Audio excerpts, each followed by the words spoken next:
भोंदू मनोहर मामा यांच्या वेगवेगळ्या कहाण्या समोर येत आहेत। तो राजकारणातील किंगमेकर बनण्याची स्वप्न पाहत होता। 50 आमदारांचा पाठिंबा गोळा करून भक्त नेत्याला मुख्यमंत्री बनवण्याचा त्याने निर्धार केलेला होता। पाहूया।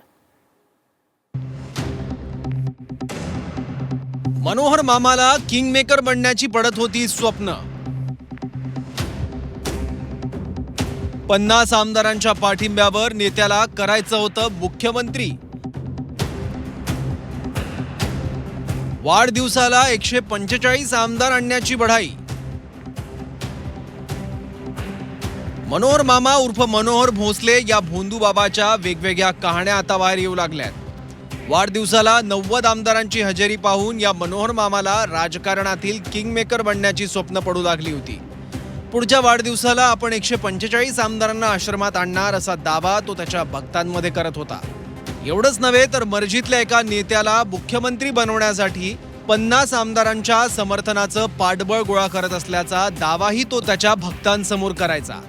त्यांनी सांगितलं की मागच्या वेळेचा माझा वाढदिवस मनाली रिसॉर्टला हडपसरला जिथं झाला, काका तुम्हाला निमंत्रण दिलं होतं आम्ही, तुम्ही येऊ शकला नाही किंवा आला नाहीत तुम्ही। मी म्हटलं नाही, माझ्या कामाच्या मला येता आलं नाही। काका बघा म्हणले, माझ्या वाढदिवसाला तिथं 90 आमदार उपस्थित होते आणि आता येणाऱ्या वाढदिवसाला तर कमीत कमी असं त्यांनी बोलले की मी पुष्टी जोडली आणि त्यांनी सांगितलं 145 म्हणजे सरकारच आपलं झालं। कारण ह्या पद्धतीचं ते त्यांनी वातावरण पसरवतच असतात हे मंडळी। तर अशा पद्धतीचं की मी असं थोडंसं बाहेरून ऐकलं की कुठल्या तरी एका महाराष्ट्रातल्या मोठ्या नेत्याला त्यांनी ऑफर दिली होती की तुम्हाला मुख्यमंत्री व्हायचं असेल तर 50 आमदारांचं जुगाड करून मी तुम्हाला देतो। करमाळ्याच्या घोटीमध्ये 27 एकरमध्ये आश्रम सुरू केला। आश्रम बांधताना त्यानं अनेक नियमांची मोडतोड केल्याचा आरोप गावकऱ्यांनी केलाय। आश्रमासाठी ग्रामपंचायतीकडून कोणतीही कायदेशीर परवानगी घेतली नाही। शेती शेजारी पाझर तलावामध्ये 5 ते 6 एकर जागेत अतिक्रमण केलं। शासकीय जागेत 30 फूट व्यासाची भली मोठी विहीर बांधली। नागरिकांना जाण्याचा रस्ता सुद्धा त्यांना बंद केला।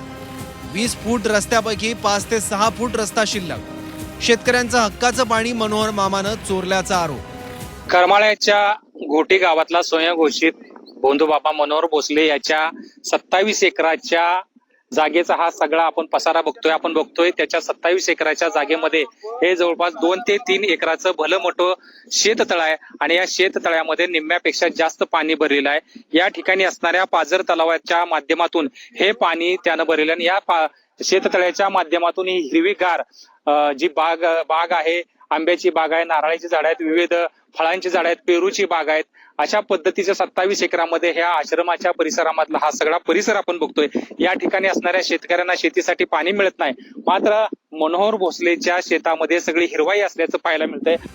घोटी गावात सुरुवातीला कुणाची तरी शेती आणि शेतघर असल्याचं गावकऱ्यांना वाटलं होतं, पण नंतर 27 एकरवरच्या आश्रमात मनोहर मामाचा दरबार भरू लागला। इथं येणाऱ्या भक्तांना प्रसाद म्हणून 2000 रुपयांना एक पेरू विकत असल्याचा दावा गावकऱ्यांनी केलाय। एक आंबा एक पेरू 2000 विकतोय। इथं ते माणसं बघा येतात त्याला। 12 आंब्याची पेटी 2000 रुपयाला त्या माणसाला देतोय। मनोहर मामाच्या कथा न संपणार आहेत। राजकीय नेते ज्या बाबाबुवांना गुरु मानतात ते बाबाबुवा आमदारांच्या जोरावर किंगमेकर होण्याची स्वप्न पाहतात। ही मोठी शोकांतिकाच म्हणावी लागेल। सचिन कसबे, झी 24 तास, पंढरपूर।